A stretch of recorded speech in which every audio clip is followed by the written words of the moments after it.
Hello. I'm going to present today's events exactly as they were sent to us. Put your headphones on and dim the lights around you, because now it's time to let go and drift into the current. Let's get started. The first story was sent in by Ethan Walker. In his own words, I'm going to read you the exact experience of that night. I've done a lot of night driving. Whether it's work stress or just getting home late, the highway at night isn't new to me. But that night was different. August 2019, near the Arizona-Nevada border, Highway 93. It was about 2:40 a.m. I wasn't just tired, my body was shutting down. My eyes kept heavying shut, my hands on the steering wheel felt numb. I had the radio turned off because I couldn't stand any noise at that moment. I knew driving in this state was basically inviting death. Just then, my headlights caught an old signboard on the side of the road. Nothing huge, just a rusty sign. Only the red neon M was buzzing. The rest of the letters were out. Below it, in faded lettering, motel. No name, no vacancy sign, just a dilapidated building standing by the road. I didn't think twice. I hit the brakes. Pulling into the parking lot, something felt off. The place wasn't exactly empty. There were a few cars. But the cars were weird. Some were very old models, some brand new, but all of them were covered in a thick layer of dust, like they'd been parked there and no one had started them up for a long time.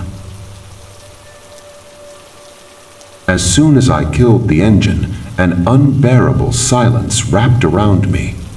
No sound of crickets, no distant hum of cars on the highway. Just dead silence like a graveyard. I got out of the car and headed toward the reception. Inside, a dim yellow light was burning. A man sat behind the counter. Middle-aged, neat hair, thick-rimmed glasses. He didn't look at me, he just stared intently at the register book. I tapped on the glass window. "Do you have a room?" He looked up very slowly.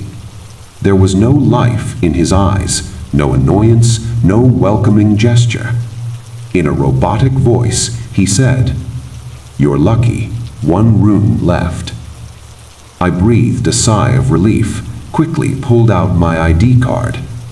He slid the register book toward me, but he didn't give me a pen.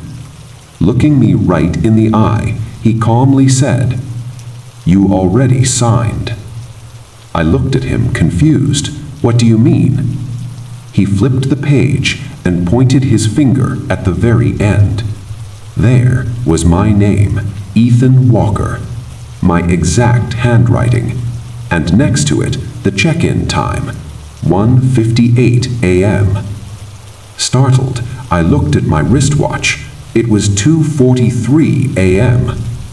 I said, "That's impossible. I just got out of my car. It's almost 3 o'clock." The guy didn't argue. He just shrugged. In an emotionless voice, he said, "You forget, long drives confuse the mind." There was such a strange certainty in his voice that I got confused myself. Maybe I really was overly tired. Maybe I was hallucinating. He placed a key on the counter, an old-fashioned, heavy metal key, engraved on it, Room 12. As I turned to leave with the key, the man called out from behind, "Sir." I froze. He said, "If you hear someone knocking tonight, don't answer, even if they beg." Before I could process what that meant, he went back to his work. I didn't have the guts to ask anything else. I walked out fast. Room 12 was at the very end of the corridor. The outside lights were flickering. For some reason, I felt like someone was watching me behind every closed door. I unlocked the door and went inside. A standard room, a bed, an old TV, a wooden chair. But there was a stale, musty smell in the air, like this room had been closed for years. As soon as I entered, I got goosebumps. The bed sheet was messy. There was a dent in the middle of the pillow, as if someone had been lying there just a minute ago. I touched the sheet. Warm, warm like body heat, exactly like that. My heart skipped a beat. I peeked into the bathroom. Water was dripping from the sink faucet.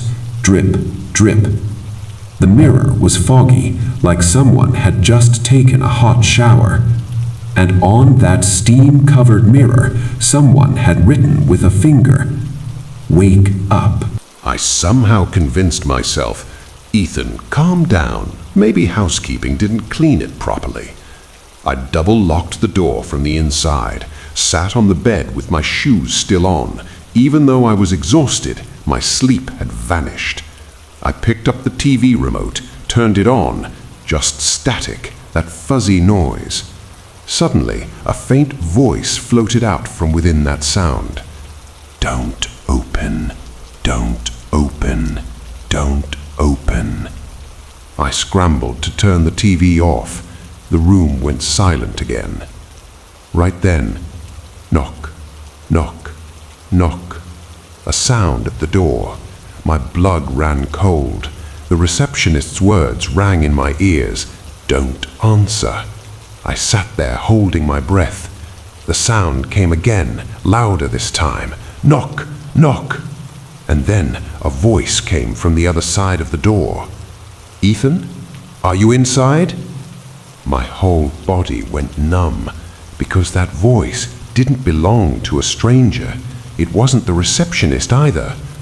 It was my voice, my exact voice, my way of speaking. From the other side, I was saying, "Ethan, let me in.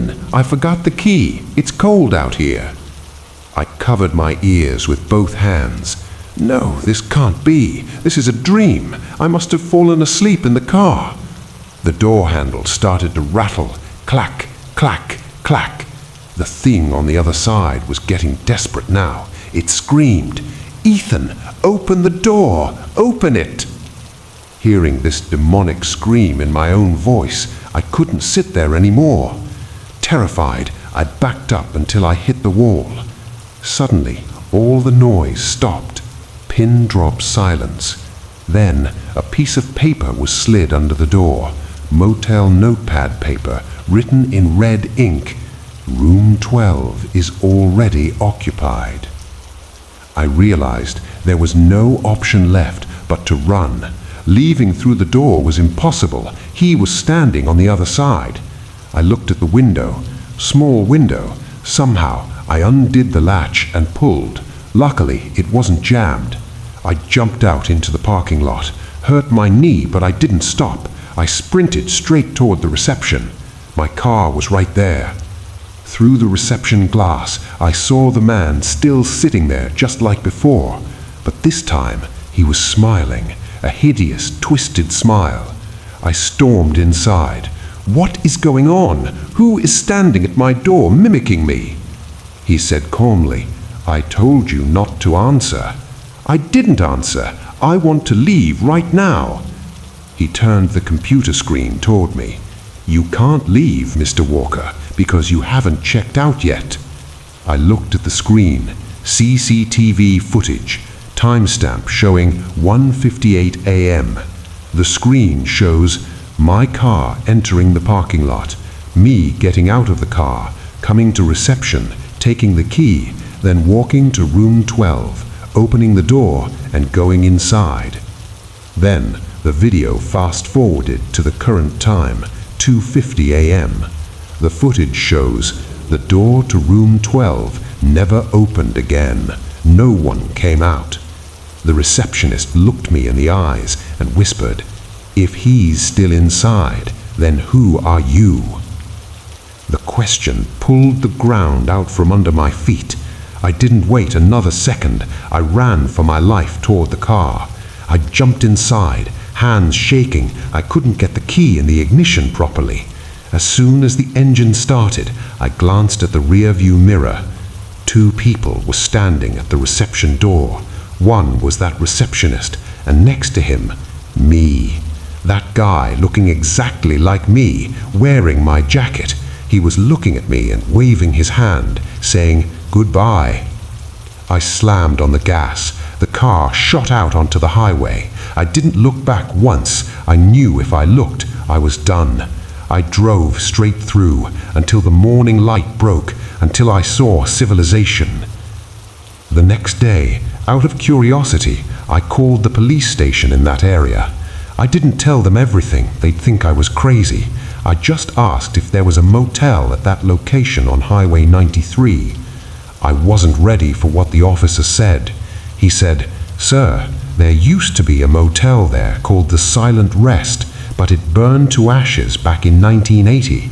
A guest in room 12 died in the fire. In 2016, it was completely demolished. There's nothing there now but empty desert." The phone nearly slipped from my hand. If the motel doesn't exist, then where was I last night? Unconsciously, my hand went to my jacket pocket. I was looking for my lighter, but my fingers touched a hard, cold metal object. I pulled it out. That old, heavy key, engraved on it, room 12. I still have the key. I haven't had the courage to throw it away, because sometimes, late at night, when I'm alone in the room, I can hear it, the sound of that key rattling inside my drawer, and sometimes a knock comes at my door. Knock, knock. I know if I ask, "Who is it?" the answer will come from the other side. "It's me, Ethan. Let me in." The first story ends here. Ethan Walker's experience leaves us with a question. When we look in the mirror, do we really see ourselves, or is someone else smiling back at us? And if there's a knock at the door at night, definitely check the peephole, because just because you hear your own voice doesn't mean you have to open the door. Our second story comes to us from Jason Miller. Here is his experience, narrated in the first person. "I've never been afraid of driving on the highway at night. Honestly, I actually preferred the empty roads. No noise, no traffic, everything under my control. That night was no different. I was heading back after work. The clock had just ticked past midnight. My body was tired, but I was in high spirits. Sticking to the main highway meant another 30 minutes to get home. My phone battery was about to die, so I fired up the old GPS on my dashboard. A new shortcut popped up on the screen. It was an old 2-lane road that veered away from the city lights and straight into the darkness. The GPS read, 11 minutes faster. I didn't think twice. I'd driven roads like this before, so without hesitation, I turned the wheel. That was the biggest mistake of my life. The moment I hit the shortcut, the city lights just vanished. It was like someone had flipped the main breaker for the whole world. Suddenly, I realized just how much I relied on sound. There was nothing out here. The hum of my engine sounded way too loud. I had the radio on, but in that creepy silence, the sound of a human voice felt wrong somehow, so I turned it off. The silence out there wasn't normal. It felt like the darkness was staring back at me. As far as my high beams could reach, there was just road. Beyond that, pitch black. I had the speedometer holding steady at 50, no rush. That's when I spotted the first thing. Right on the edge of the road, standing on the shoulder, there was something. At first I thought it was a broken sign, maybe a deer, but as the car got closer, my heart skipped a beat. It was a person, a man. Average build, wearing light clothes, standing out there this late in this bone-chilling cold without a jacket. That was weird enough. He was facing the road, standing frozen like a statue. He didn't even look at my car. I drove right past him. Seeing a hitchhiker on the side of the highway isn't anything new, but my sixth sense was screaming that something wasn't right. I checked the rear-view mirror. He was still standing there, not moving. I told myself, whatever, probably just some guy, but that uneasy feeling settled deep in my chest. 2 minutes later, the GPS announced, "Continue straight for 6 miles." I looked ahead, and that's when I saw the second one. At the very edge of my headlight's reach, on the opposite side of the road, another person was standing there, exact same posture as the first guy. Now my blood ran cold. On a deserted road, in the dead of night, why would people be standing at specific intervals like this? I didn't speed up, didn't slow down. I just realized this was no coincidence. The scariest part was that the distance between us felt measured. I didn't realize it then, but this night wasn't trying to scare me. It just wanted to see how long it would take for me to realize I wasn't alone. After passing the second guy, I tried to do the math. I glanced in the mirror. Neither of them moved. They didn't wave, didn't ask for a ride. Hitchhikers want to be seen, but these guys, they were just watching. Suddenly, I noticed something strange. No matter what speed I drove, the ratio of the distance between us wasn't adding up. I bumped it up to 55. The first guy got smaller in the mirror, but he didn't disappear. I slowed down to 45. The second guy didn't get closer, nor did he get further away. That's not possible for a normal human. The math and reality weren't matching up. That's exactly when the third guy appeared. This time, right up close, in the middle of the road, not fully blocking it, but enough to force me to slam on the brakes. I hit the brakes, the car slowed, the guy in the hoodie looked up. I will never forget that moment. There was no fear in his eyes, no plea for help, just a cold, dead stare, like he was testing me, seeing what I would do. I didn't stop. I swerved around him and floored it. 60, 65, I just wanted off this road. I glanced at the rearview mirror, pitch black behind me, but it looked like something was moving inside the darkness. No headlights, just a dark shape, a car.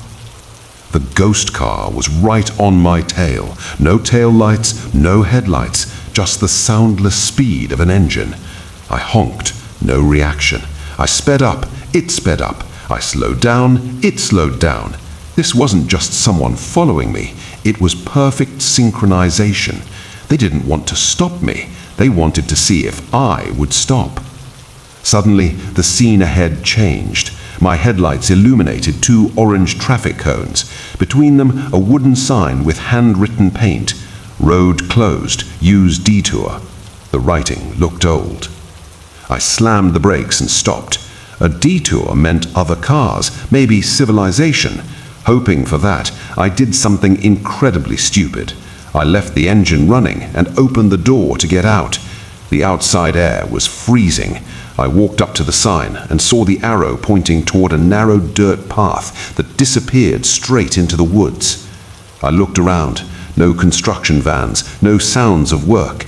This wasn't a government road sign. Someone had placed this here on purpose. Right then, I heard a car door slam behind me. I spun around. That blacked-out car was parked right behind mine. I gulped. My brain shut down, but my body ran toward my car on pure survival instinct. But someone stepped out of the darkness to block me. The guy in the hoodie, the third one. Up close, he looked even more ordinary, and that was the most terrifying part. In a calm, mechanical voice, he said, "I knew you'd stop here." It wasn't a threat, it was an observation. I said, my voice shaking. "I'm just trying to get home." He shook his head. "So are we." I didn't understand what that meant, but a chill shot down my spine. These weren't normal robbers. They weren't nervous. They were ready. This road was their hunting ground, and this barricade was their trap. I asked, "Why is the road closed?" He looked me dead in the eye and said, "Because those who stop, they don't run right anymore." I slowly reached for my car door handle. He didn't stop me. He just whispered, "Not now." I froze. Why was he letting me go? Mercy? Or was I not the specific victim they wanted? I didn't wait for an answer. I jumped in, locked the door. The GPS was still pointing down that dirt path into the woods, but I turned the wheel and drove straight over the cones. I didn't look back. If I had, I probably wouldn't have made it back. I drove like a maniac until I hit the main road. About 10 minutes later, I saw the first streetlight and finally breathed. I didn't tell anyone when I got home. They'd think I was crazy, that it was just a story. The next morning, I went straight to the police station. I told the officer everything, the road name, the shortcut, those strange people, the black car, the barricade. The officer didn't stop me, didn't smile. He listened to everything with a serious face. Then he asked, "Are you sure it was Old Mill Road?" I said, "Yeah, I've known that road for 10 years. The officer stayed quiet for a moment, then turned his computer monitor toward me. "Mr. Miller, that road has been officially closed for the last 3 years. The bridge ahead was washed out in a flood. It's a dead end." "But I drove onto it. There were no barricades at the entrance." The officer shook his head. "We didn't put any barricades up there, because nobody goes down there." The ground fell out from under me. If those guys hadn't stopped me, if I hadn't seen those traffic cones, I would have driven straight off a broken bridge. But the police didn't put the barricade there, so who did? And those people, were they setting a trap to kill me, or did they stop me to save me from the bridge? I discovered the weirdest part a few months later. Out of curiosity, I was looking at the satellite view of that road on Google Maps.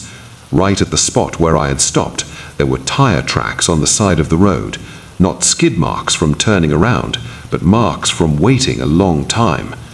And right next to it, down that narrow dirt path leading into the woods, I zoomed in and my blood ran cold. Hidden behind the bushes, something metallic was glinting. The rust of a car. Not just one, a lot of them. I shut my laptop. I had my answer.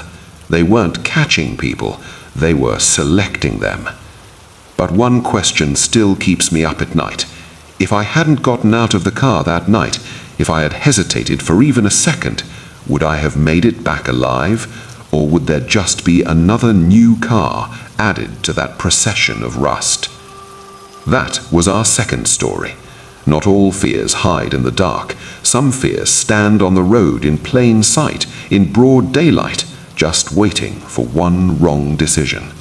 And at night, if the GPS shows you a strange shortcut, it might be wiser to just skip it. Before we dive into the third story, let me ask you something. We feel pretty safe, don't we? We've got GPS in our hands, phones in our pockets, and the world around us is neatly drawn out on maps.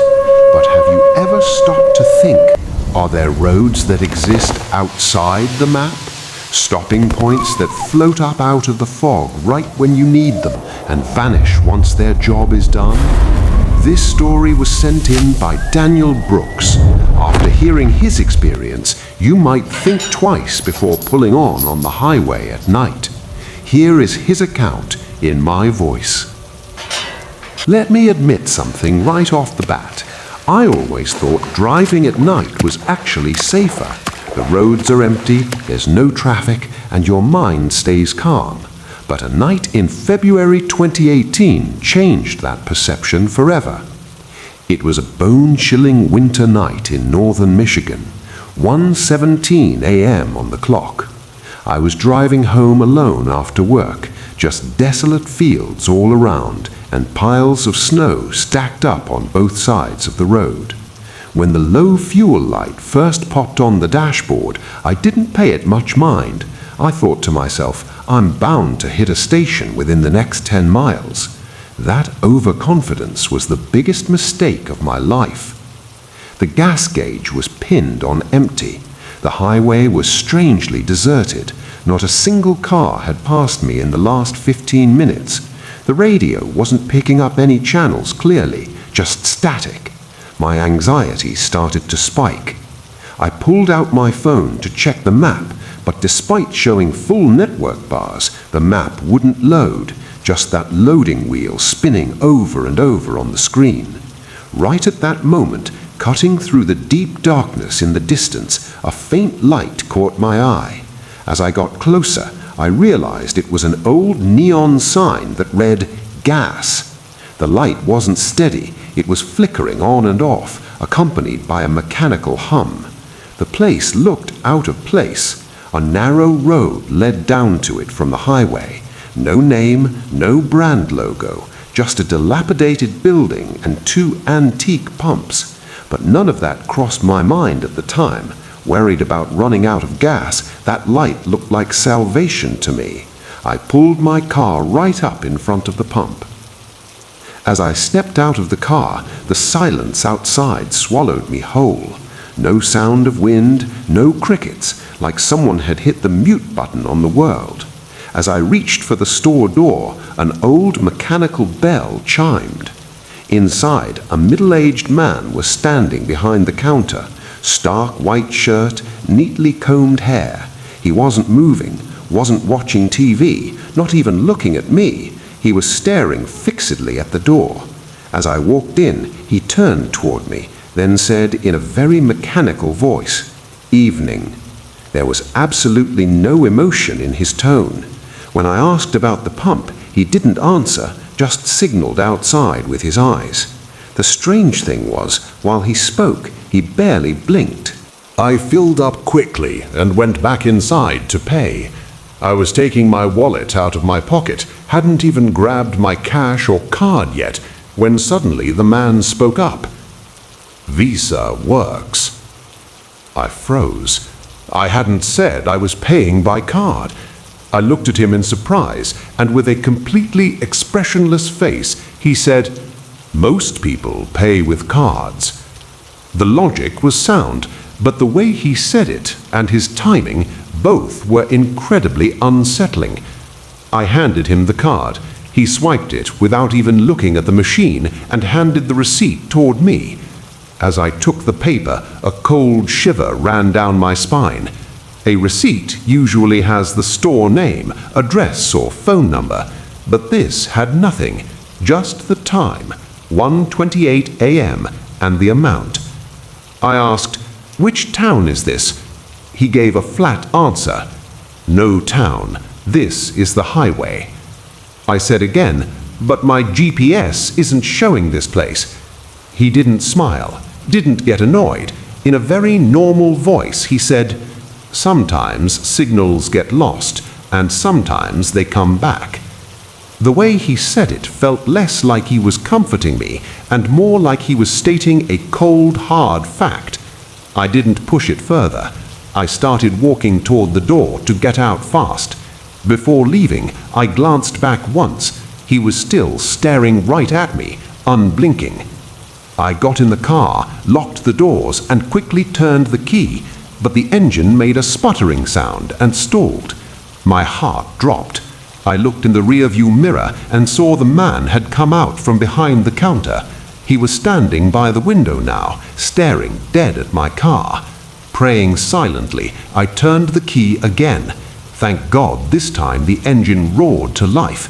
I didn't waste a second. I turned the car straight toward the highway. But as my headlights hit the road, I was forced to slam on the brakes. The road I had entered on looked unfamiliar. It was much narrower than before, and the trees on both sides seemed to be leaning in alive, encroaching on the path. I looked at my phone. There was network, but the call wouldn't go through. The blue GPS dot was floating on a grey background, like I was standing in the middle of a dense forest. My hands and feet were turning cold with panic. Slamming on the accelerator, I kept moving down that narrow road. 1 minute, 2 minutes, why wasn't the highway appearing? It didn't take this long coming in. Suddenly, it felt like I was driving in circles. I looked in the rearview mirror and saw that neon sign, gas, was still visible, but it wasn't flickering anymore. It was pulsing red. I felt that if I didn't get out of here right now, I never would. I pushed the speed even higher, brushing past branches. When the car finally burst out onto the paved highway, my speedometer was hitting 80. I didn't look back even once. After driving about 20 miles, when I saw the first truck, I felt like I had finally returned to the human world. I didn't tell anyone when I got home. They would have thought I was crazy. But the next morning, unable to curb my curiosity, I opened Google Earth. My phone's location history said I was on the highway at that time, but I know where I was. I zoomed in to that specific section of Route 41, turned on satellite view. There was no gas station, no building. But I didn't give up. Zooming in further, just a bit inside the woods, hidden behind the trees, I spotted a clearing. It was very blurry, but looking closely, my blood ran cold. It wasn't a gas station. From above, it looked like a cluster of old cars, like they had been stuck in a traffic jam for years. Rows of cars lying inside the forest, rusted out. I called the police station. I didn't tell them the whole story, just asked if there used to be an old gas station on that route. The officer told me that was a state forest area. There hadn't been any structures there in the last 50 years. I didn't say anything else, but I know I didn't imagine it, because last week my credit card statement arrived. That transaction from that night is glowing right there, but next to the mentioned's name, in the place where the merchant's name should be, there is no name. It just says one word: donation. I don't drive down that road at night anymore, because I feel that I was very lucky that night. Maybe their quota was full, or maybe a spot hadn't opened up for me yet among those rows of abandoned cars. But for those who do stop, is everyone that lucky? After listening to today's event, one question lingers. When we travel alone at night, are we the only ones watching the road, or is the road watching us too? Daniel might have made it back alive, but what was that donation actually for? Money or life? That's it for today. Stay safe, and when that fuel light comes on the highway, don't wait, because if you don't stop at the right time, you might have to stop at a place that has no road back on the map. Hope you enjoyed tonight's horror story. Good night.